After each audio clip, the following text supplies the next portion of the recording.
Hey YouTube, thanks for visiting my channel. Today we're going to learn how to make a Chick-fil-A breakfast sandwich. Here's what you'll need: an egg, some flour, some almond milk, seasoning of your choice, butter, organic honey, biscuits, and vegetable or canola oil, and 2 to 3 raw, thawed chicken tenderloins. Let's get started. So we're going to season with Lawry seasoning salt, a little bit of black pepper, some Lawry seasoned pepper, as well as some paprika.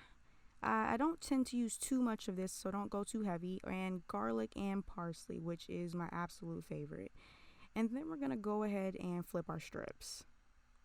Now guys, I just want to make the disclaimer that you do not have to be heavy-handed with your seasoning. You don't have to use any seasoning at all. It's my preference, and I use it so I can kind of give my chicken some of that flavoring that it really needs. We're going to do a quick progress check. This is how my chicken strips are looking right now. They're completely covered. So what we're going to do is make sure that we have our grocery bag. Make sure that your grocery bag comes from any grocery store and that it's clean before you use it.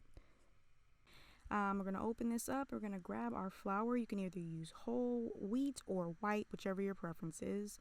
And we're going to go ahead and pour it into this bag and make sure we use about 2 cups of this flour. Make sure you pretty much just like cover up the bottom of the bag. As you can see from here, like my entire bottom of my bag is covered with flour.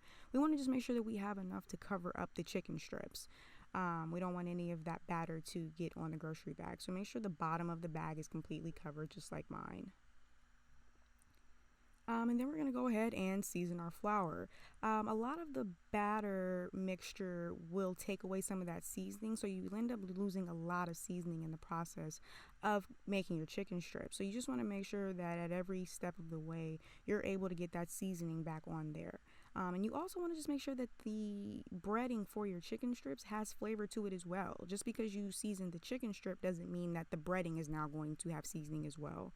So we just want to make sure that our flour mixture, which creates that breading, is seasoned and tasting well. Go ahead and grab a Tupperware bowl, and we're going to take a stick of butter, a tablespoon specifically, and warm it up for about 30 seconds. And that's what it should look like. It should just be melted, very light consistency. And then we're going to take that and we're going to grab an egg, just 1 egg, and we're going to go ahead and crack that in there with our butter. And then we're going to go ahead and take some Simply Vanilla almond milk just to add a little bit of sweetness to it and also contribute to that overall crunchiness that we want from our chicken strips.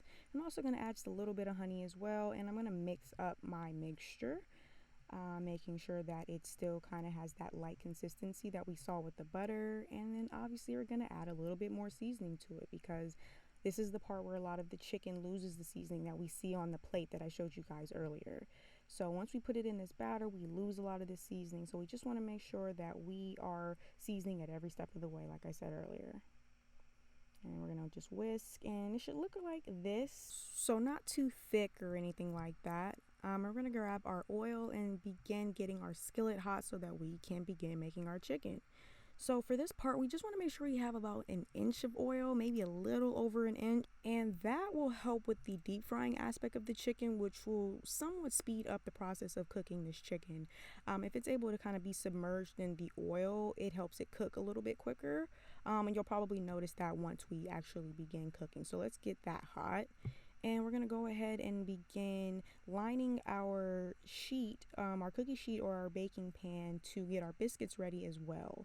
We also just want to make sure that it's completely flattened. We're going to grab our biscuits, the Southern homemade style, and we're going to lay them out. And make sure that they all just have enough space from one another. It's okay, maybe about 1 inch or 1.5 inches apart if possible. They should look just like this. And your chicken should look like this. And your flour should be looking like this, and your batter should look this way. So let's go ahead and batter our chicken, and we're going to go ahead and put it in the flour so that we can start adding the breading. I'm letting some of my chicken kind of sit in here a little bit just so it can kind of soak up a little bit of the batter. You could leave it in there for a little bit and probably put it in the fridge if you want to give it a little bit more time, but we're going to go ahead and put ours in the flour, shake them up, and get them ready to fry. So as you can see from the inside, our chicken is completely covered. You can see there that those kind of 3D forms in the flour there. I'm going to pick one up and kind of just, check it out a little bit and see what it's looking like. And as you can see, yeah, they're all pretty much covered. They're looking pretty good. We also have the option of adding an extra layer of crunch to this by using the remaining batter to create this crunchiness level. So I'm re-dipping my chicken in the batter, and then I'm going to put it right back into the flour, and I'm going to completely cover it up, and then we're going to put it in the skillet.